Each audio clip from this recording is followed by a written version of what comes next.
What are you attracted to? What kind of man you find attractive? What kind of woman you find attractive? Is cheating in relationship normal to you? What is idea of love to you? What is idea of friendship to you? What is normal to you? What is not normal to you? इसका जवाब क्या है जो आपने अपने बचपन में सीखा है। नमस्कार, कैसे हैं आप सब? आई होप सब बढ़िया चल रहा हो और कहीं भी कुछ गड़बड़ी हो तो समय के साथ वो सही हो जाए। It's me Arushi. Point number 1, what are you attracted to and what is your type. जब पहले कोई मुझसे पूछता था what is your type, what is your type, what is your type, और मेरा जवाब होता था I don't have a type, मेरा कोई टाइप नहीं है। बट धीरे धीरे मुझे रियलाइज़ हुआ I am attracted to man who are very calm, composed, patient, जो कम बोलते हैं। और फिर मेरा दिमाग घूमने लगा कि ऐसा क्यों क्यों क्यों क्यों क्यों why I am only attracted to people who are calm, composed, patient. मतलब अगर मुझे कोई सेलिब्रिटी क्रश भी हो रहा है ना तो उनके अंदर भी यही क्वालिटीज़ होंगी। तो मुझे ऐसा लगता था ऐसा क्यों, ऐसा इसीलिए क्योंकि मेरे पिताजी ऐसे हैं। मेरे पिताजी बहुत ज़्यादा काम, कंपोज, बहुत ज़्यादा पेशेंट है। तो मुझे लगता है कि यही परम सत्य है। That is why I am attracted to that परम सत्य। और मेरे केस में तो ये बहुत अच्छी बात है, मतलब ये बहुत अच्छी क्वालिटीज़ है कि आपका पार्टनर काम है, कंपोज है, पेशेंट है, तो कोई दिक्कत की बात नहीं है। बट अगर मेरे जीवन में इसका अपोजिट होता, मेरे फादर बहुत ज़्यादा क्योटिक होते, घर आते और बदतमीज़ी करते, चीखते चिल्लाते, मार कुटाई करते, तो मुझे लगता है यही परम सत्य है और मैं उसी के प्रति अट्रैक्टिव फील करती। तो अब आपका काम क्या है? आपको जाना है, बैठना है और सोचना है what are you attracted to, आपका क्या टाइप है। और अगर आपको इसका तुरंत से जवाब नहीं मिल रहा है ना तो कोई बात नहीं, कोई दिक्कत की बात नहीं है। आप जाओ, बैठो और नोटिस करो कि किस टाइप के लड़कों पर या किस टाइप की लड़कियों पर आपको क्रश हो रहा है। आपकी जो डेटिंग हिस्ट्री है वो किस टाइप के लड़के या लड़की रहे, आपके सेलिब्रिटी क्रश कौन है। और जब आप ये सब चीज़ें नोटिस करोगे तो आपको एक पैटर्न दिखने लगेगा। आपको पता चलेगा कि उन सब के अंदर कोई ना कोई सिमिलर क्वालिटीज़ तो हैं। और ये करने के बाद अगर आपको पता चलता है कि क्वालिटीज़ क्या है, कि वो काम है, कंपोज्ड है, लॉयल है और ये सब है, तब तो कोई दिक्कत की बात नहीं है। कंटिन्यू विथ योर टाइप, कोई कष्ट की बात क्या है इसमें। बट अगर आपको पता चलता है कि आप इस प्रकार के लड़कों के प्रति अट्रैक्टिव फील कर रहे हो जो लॉयल नहीं है, जो इमोशनली अवेलेबल नहीं है, जो आपसे बदतमीज़ी करते हैं, जिनको आपको फिक्स करने की ज़रूरत है, जिस तरीके से आपके माता जी ने ट्राई किया था आपके पिताजी को फिक्स करने का, और अगर आपको लगता है कि आपके अंदर भी वही टेंडेंसी है तो आपको अपना टाइप चेंज करना पड़ेगा। तो आप समझो, बचपन में हम जो भी चीज़ें देखते हैं ना, हमें लगता है वही परम सत्य है, हमें लगता है कि यही रियलिटी है, हमें ऐसा लगता है यही होता है। ठीक है, इस तरीके से हमारा चाइल्डहुड हमारे फ्यूचर को शेप करता है। बचपन में हमने जो भी देखा, प्यार देखा तो हमें लगेगा कि दुनिया बहुत प्यारी है, और बदतमीजी देखी, चीट देखा और धोखा देखा तो हमें लगेगा कि दुनिया ही ऐसी है। तो that is how your childhood shape your future.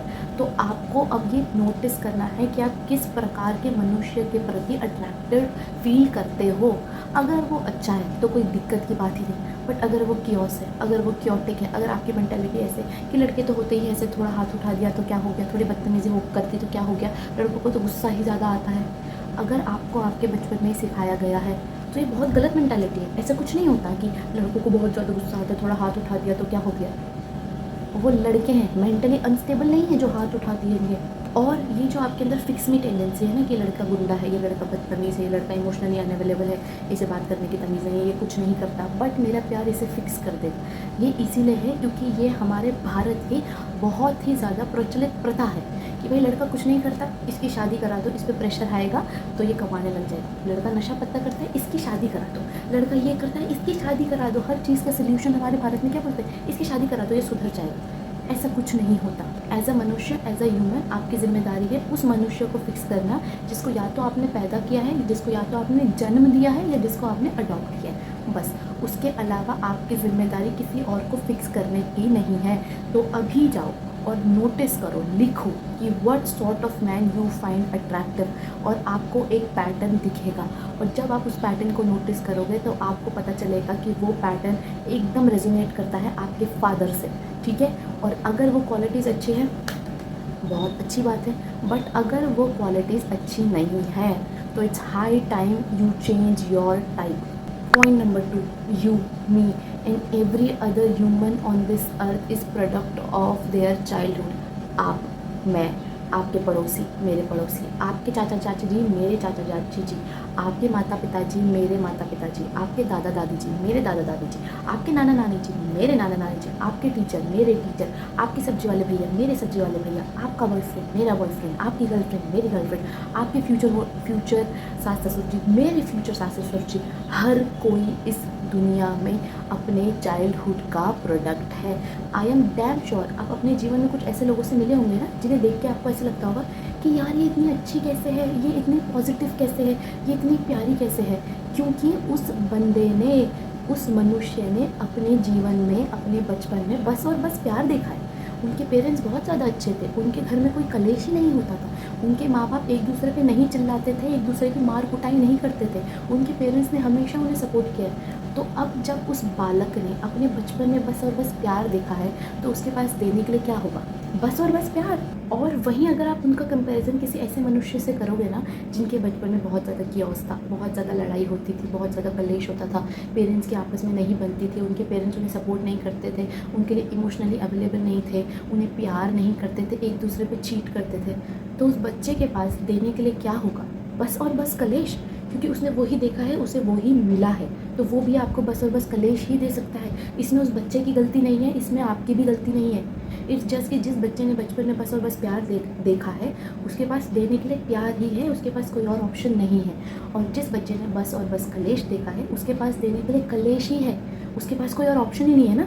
ये कोई भयंकर बात नहीं है समझने के लिए कि बचपन में बच्चे ने जो देखा, बचपन में बालक ने जो देखा, वो उसी चीज़ को रेसिप्रोकेट करेगा। जब हम सब छोटे होते हैं, बचपन में हम में से किसी के भी अंदर सही गलत समझने की अक्ल नहीं होती, हमें नहीं पता होता, हमारे अंदर इतनी समझ ही नहीं है। तो उस टाइम पर बच्चा सबसे ज़्यादा ट्रस्ट करता है अपने पेरेंट्स या अपने केयर गिवर पर। तो उसके पेरेंट्स ने या उनके केयर गिवर ने उसे जो सिखा दिया, बच्चे को लगता है वही परम सत्य है। क्योंकि सबसे ज़्यादा भरोसा ही आप अपने पेरेंट पे करते हो, तो आपको लगता है कि मेरे पेरेंट, मेरे माता पिताजी जो भी बोल रहे हैं वो परम सत्य है। That's it. Now it totally depends upon कि उस बच्चे का एनवायरनमेंट कैसा था, उसके पेरेंट्स कैसे थे, उसके आजू बाजू की सोसाइटी कैसी थी। जो उसके पेरेंट्स, जो उसकी सोसाइटी, जो उसका समाज उस बच्चे को देगा, बच्चा बड़ा होकर उसी चीज़ को रेसिप्रोकेट करेगा। और आपके जीवन में भी एक ऐसा पर्टिकुलर इंडिविजुअल है ना, जिसे देखकर आपको ऐसा लगता है कि भाई ये इतनी कॉन्फिडेंट कैसी है, ये इतनी हैप्पी कैसी है, ये इतनी हेल्दी कैसे है।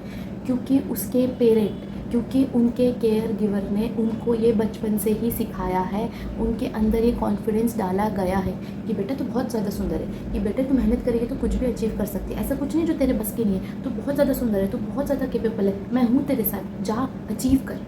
और आपके जीवन में एक इंडिविजुअल ऐसा भी होगा जिसको खुद पे भरोसा ही नहीं है, जो बिल्कुल अनहेल्दी है, जो इतना नेगेटिव है, जिसको लगता है उसके बस की कुछ नहीं है। क्यों? क्योंकि वो भी उसके पेरेंट, उसके केयर गिवर ने उसके अंदर डाला है कि तेरे बस की कुछ नहीं है, तू सुंदर नहीं है।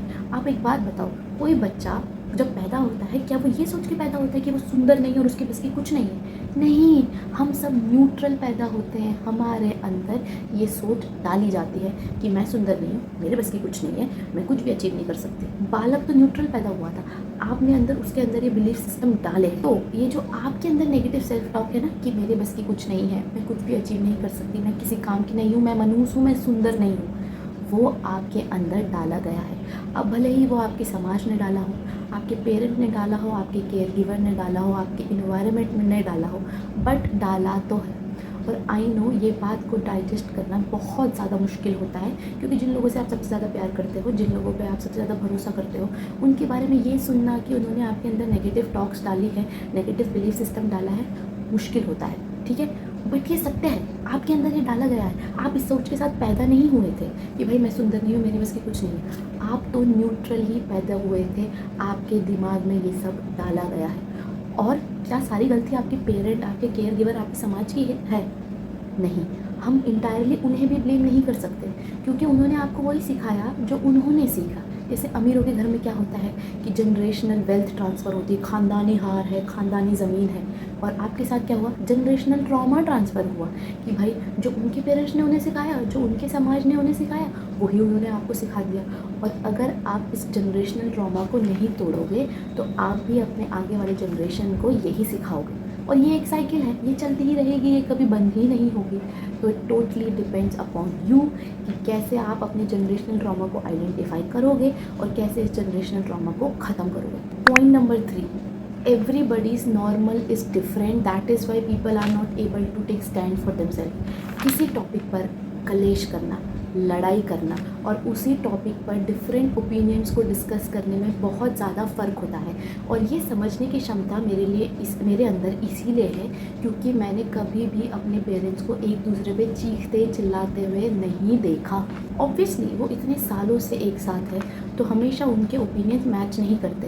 बहुत सारे टॉपिक ऐसे होते हैं जिस पर उन दोनों के ओपिनियंस अलग अलग होते हैं, बट वो उस चीज़ को बहुत प्यार से डिस्कस करते हैं, एक दूसरे पे चीखते चिल्लाते नहीं हैं। इसीलिए अब अगर कोई आकर मुझ पे चीखता है चिल्लाता है, मुझे वो नॉर्मल नहीं लगता। मुझे लगता है कि अरे आप पागल हो क्या, आपके अंदर बेसिक कम्युनिकेशन स्किल्स नहीं है। अगर आपको मुझसे कोई बात करनी है, अगर मेरी कोई बात आपको बुरी लगी है तो आप तमीज़ से प्यार से बात करो ना, मुझ पे चीख क्या रहे हो। बट आई नो अनफॉर्चुनेटली बहुत सारे लोग ऐसे इन्वायरमेंट में बड़े हुए हैं जहाँ उन्हें सिखाया गया है कि अगर किसी का ओपिनियन आपसे अलग है तो पहली बात तो वो आप गलत है, दूसरी बात वो आप पे अटैक कर रहे हैं और तीसरी बात आपको उन पर चिल्लाना है क्योंकि ये उनका नॉर्मल है ना। उन्हें ऐसा लगता है कि अगर किसी का ओपिनियन आपसे अलग है तो आपको तो कलेश ही मचाना है, जबकि ऐसा नहीं है। आप प्यार से भी बैठ के दो अलग अलग ओपिनियन को डिस्कस कर सकते हो। इस दुनिया में हर चीज़ न्यूट्रल है, किसी चीज़ का कोई अर्थ ही नहीं है। हमारा चाइल्डहुड एनवायरनमेंट, हमारी समझ, हमारी अक्ल, हमने अपने जीवन में कितना ग्रो करा, हमने अपने जीवन में कितना सीखा, वो चीज़ों को सही या गलत, अच्छा या बुरा, नॉर्मल या अब नॉर्मल बनाते। मैं इस वीडियो को अपने समझ के हिसाब से बना रही हूँ। मैंने अभी तक इतना ही सीखा है, इसीलिए मैं ये वीडियो बना रही हूँ। आप इस वीडियो को अपने समझ के हिसाब से सीखोगे, सुनोगे, सोचोगे तो इस दुनिया में कुछ सही गलत है ही नहीं, सब न्यूट्रल है। हम चीज़ों को नॉर्मल या अब नॉर्मल बनाते हैं अपने समझ के हिसाब से।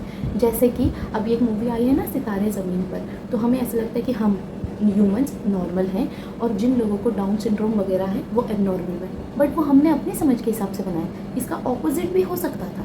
तो कोई सही और गलत नहीं है, हमने अपने हिसाब से लोगों को नॉर्मल और एबनॉर्मल बनाया, जबकि ऐसा कुछ है ही नहीं। फॉर एग्ज़ाम्पल जो लोग वेजिटेरियन होते हैं उन्हें ऐसा लगता है कि ये नॉर्मल है, उनके रिलीजियस बिलीफ के हिसाब से, उनके कल्चर के हिसाब से वेजिटेरियन होना इज़ नॉर्मल। बट जो लोग नॉन वेजिटेरियन हैं उनके हिसाब से वो भी नॉर्मल है, उनके कल्चर के हिसाब से, उनके रिलीजन के हिसाब से वो नॉर्मल है। तो ना वेज वाला सही है ना नॉन वेज वाला सही है, ना वेज वाला गलत है ना नॉन वेज वाला गलत है। इट जस्ट कि दोनों की समझ अलग अलग है, दोनों की अपब्रिंगिंग अलग अलग है, इसलिए दोनों का नॉर्मल भी अलग अलग है। ठीक है, इस दुनिया में सब कुछ न्यूट्रल है।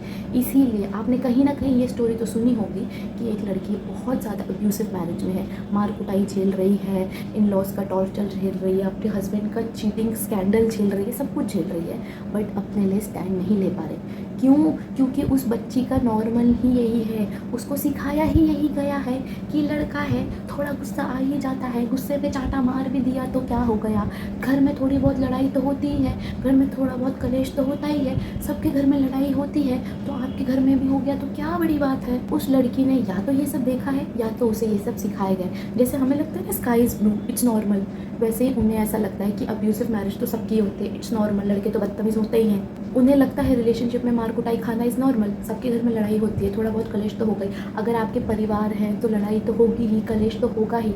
और ये जो आप भी सबका काम करते हो, सबको खुद को यूज़ करने देते हो, सब आपको यूज़ करके चले जाते हैं, आपको पूछते भी नहीं हैं, वो भी इसीलिए है बिकॉज इट्स योर नॉर्मल।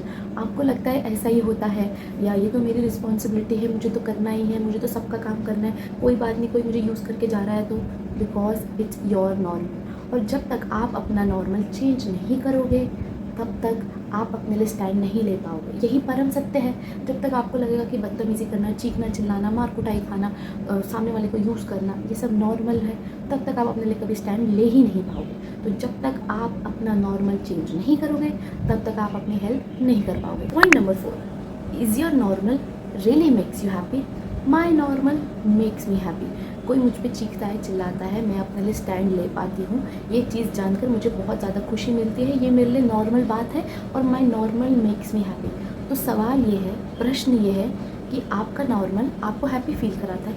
मुझे तो नहीं लगता कि कोई आप पे चीखता है, चिल्लाता है, आपकी मार कुटाई करता है, आपसे तमीज़ से बात नहीं करता, आपको डोरमेट की तरह ट्रीट करता है, आपको यूज़ करके चला जाता है, ठीक है, आपकी रिस्पेक्ट नहीं करता, ये सब जानकर, ये सब जब आपके साथ होता है तो आपको जब बहुत ज़्यादा खुशी महसूस होती होगी, होती है क्या? मुझे तो नहीं लगता।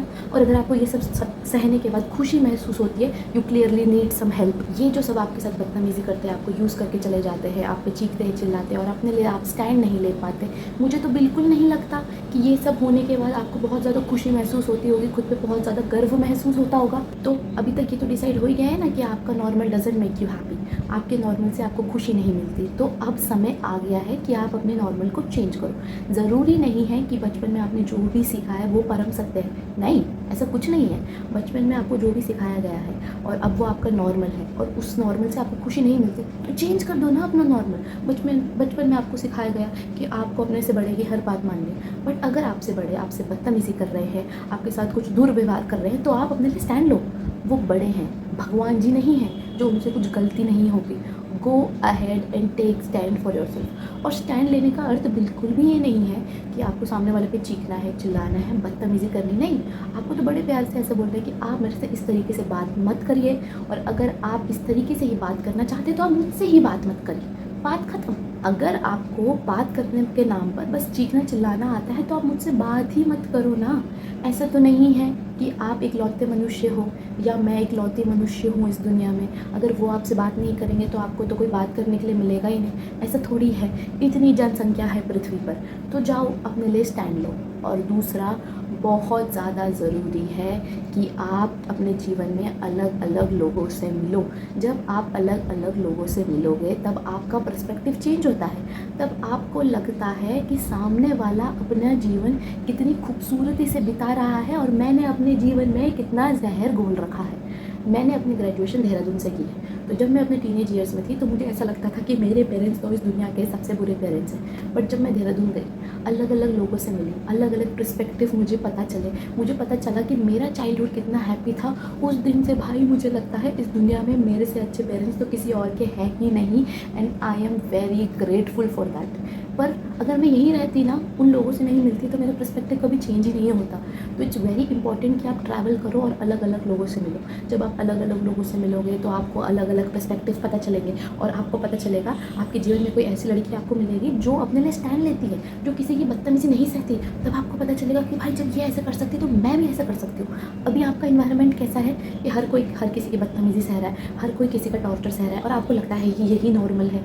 तो अपना नॉर्मल चेंज करो, जाओ अलग अलग लोगों से मिलो, जगह जगह घूमो, तब आपको पता चलेगा कि औरों के जीवन में कितनी ज़्यादा खूबसूरती है और आपने अपने जीवन में कितना जहर घोल रखा है। Point number 5, it's time to reparent yourself. अगर आपने अपने बचपन में जो कुछ भी सीखा, अगर वो चीज़ आपके लिए पॉजिटिवली काम नहीं कर रही है तो इट्स हाई टाइम कि आप उसे चेंज कर दो। रीपेरेंट योर सेल्फ का क्या मतलब है कि आपको अपना पेरेंट खुद से बनना है, और एक बच्चे को जैसे आप समझाओगे वैसे ही खुद को आपको न्यू पॉजिटिव बिलीफ सिस्टम समझाने हैं, ठीक है। और आई नो कि आप मेरे ऑडियंस हो, तो आप उन लोगों में से तो नहीं होंगे जो बच्चों के साथ बदतमीज़ी करते हैं, उनको डांटते हैं, उनको धमकाते हैं, उनको मारते पीटते हैं। मुझे आप पे बहुत ज़्यादा भरोसा है कि आप बच्चों को बहुत ज़्यादा प्यार और पेशेंस से ट्रीट करते हो, तो आपको खुद को भी बहुत ज़्यादा प्यार और पेशेंस से ट्रीट करना है। और ये कोई जादूगर का शो तो चल नहीं रहा, ऐसा तो होगा नहीं कि आप चुटकी बजाओगे और आपके अंदर नए बिलीफ सिस्टम आ जाएंगे, नहीं। इतने साल पुराने आपके अंदर वो बिलीफ सिस्टम डाले गए हैं, तो ऑब्वियसली उन्हें चेंज करने में बहुत टाइम लगेगा और बहुत ज़्यादा पेशेंस लगेगा। तो जैसे ही आपके अंदर ये सिस्टम आए, तेरे बस का कुछ नहीं, आपको उसका अपोजिट बोलना है, नहीं मेरे बस का है, मैं कुछ भी अचीव कर सकती हूँ, अगर मैं मेहनत करूँगी तो मैं कुछ भी अचीव कर सकती हूँ। मुझे जो बचपन में सिखाया गया था वो गलत था और अब मैं उसे चेंज कर रही हूँ। फिर आपके पास फिर कुछ टाइम बाद बिलीफ आएगा, तेरे बस का कुछ नहीं, फिर आपको बोलना है मेरे बस का है, तेरे बस का कुछ नहीं, मेरे बस का है, तेरे बस का कुछ नहीं, मेरे बस का है, मेरे बस का है, मेरे बस का है, मेरे बस का है। जब तक आपका मेरे बस का जीत ना जाए तब तक आपको चुप नहीं बैठना है। और ये बहुत ज़्यादा फ्रस्ट्रेटिंग होगा, बहुत ज़्यादा टाइम कंज्यूमिंग होगा, आपके बहुत ज़्यादा पेशेंस लगेंगे, बट आप क्या अपने लिए इतना नहीं कर सकते? आप अपने लिए कुछ तो करो। इतने सालों से औरों के लिए करते ही जा रहे हो, करते ही जा रहे हो, करते ही जा रहे हो, तब तो आपने एक बार भी कंप्लेंट नहीं करी। अब समय आ गया है कि आप अपने लिए कुछ करो। तो चुपचाप बैठ कर, जब तक आपका पॉजिटिव बिलीफ सिस्टम जीत नहीं जाता तब तक आपको हार नहीं माननी है। समझ आ रही है? Point number 6, give yourself whatever you didn't get as a child. आपको बचपन में लग्जरी नहीं मिली तो अब आप बड़े हो गए, मेहनत करो, पैसा कमाओ और खुद को लग्जरी दो। आपको बचपन में प्यार नहीं मिला, खुद को प्यार दो। आपको बचपन में इमोशनल सपोर्ट नहीं मिला, खुद को इमोशनल सपोर्ट दो। आपको बचपन में किसी ने वैलिडेट नहीं किया, आपकी तारीफ़ नहीं करी, ठीक है, अब आप बड़े हो गए, आप खुद को खुद से वैलिडेट करो और खुद की तारीफ़ करो। बचपन गया, अब हम सब बड़े हो गए हैं, अब हम सब एडल्ट हो गए हैं। अब हमारी लाइफ हमारी रिस्पॉन्सिबिलिटी है, हमारी लाइफ अब हमारे हाथों में है। हमारे एक्शंस, हमारे वर्ड्स, हमारी चॉइसेस अब हमारी लाइफ को शेप करेंगे। बचपन में जो हुआ हो गया भाई, गलत हुआ, नहीं होना चाहिए था, बट हो गया ना, ठीक है, ख़त्म, बात ख़त्म। अब आप बड़े हो गए हो, नाउ चेंज योर लाइफ। आपको जो कुछ नहीं मिला आप वो खुद को दो। आपको इसके लिए किसी दूसरे बंदे की ज़रूरत ही नहीं है। प्यार चाहिए, प्यार दो। पैसा चाहिए, पैसा कमाओ, पैसा दो। वैलिडेशन चाहिए, वैलिडेट करो खुद को। तो कुछ भी आपको लगता है आपको बचपन में नहीं मिला, खुद को अब वो चीज़ दो। अब आपकी लाइफ आपकी रिस्पॉन्सिबिलिटी है। बिकम योर ओन पेरेंट और give yourself whatever you want, ठीक है। आप किसका वेट कर रहे हो, जाओ मज़े करो अपने जीवन में। लास्टली आई नो आपके साथ जो हुआ बहुत ज़्यादा बुरा हुआ, नहीं होना चाहिए था। आप ये सब चीज़ें डिज़र्व नहीं करते, बट हो गया ना। अब आप क्या कर सकते हो? क्या आप अब अपना सारा जीवन ऐसे हाथ पे हाथ रख कर बैठे रहोगे और अपने पास्ट को कोसते रहोगे? नहीं, जो होना था हो गया। आप इस धरती पर हंसने के लिए, खुश रहने के लिए, खिलखिलाने के लिए ही आए थे। जो हुआ हो गया। लाइफ बहुत ज़्यादा छोटी है कि आप उसको रोते हुए निकालो। जब भगवान जी ने आपको भेजा ही इसलिए कि आप खुश रहो, तो आपको क्यों रोना है? जो हुआ हो गया, आपका पास्ट है, जाने दो। अब आप अपने लाइफ को खुद शेप करोगे। अब आपकी लाइफ आपकी रिस्पॉन्सिबिलिटी, और ये बहुत बड़ी रिस्पॉन्सिबिलिटी है। अब सारी रिस्पॉन्सिबिलिटी आपकी है, आप किसी पे ब्लेम नहीं डाल सकते। अगर अब आपकी लाइफ खूबसूरत बनेगी तो वो भी आपकी रिस्पॉन्सिबिलिटी है, और अगर अब आपकी लाइफ में जहर घुला वो भी आपकी रिस्पॉन्सिबिलिटी है। इसी के साथ हम इस वीडियो के समापन समारोह की तरफ पहुंच चुके हैं। अपना और अपने लव्ड वंस का ध्यान रखिए और वीडियो को लाइक, शेयर और सब्सक्राइब कीजिए। टाटा।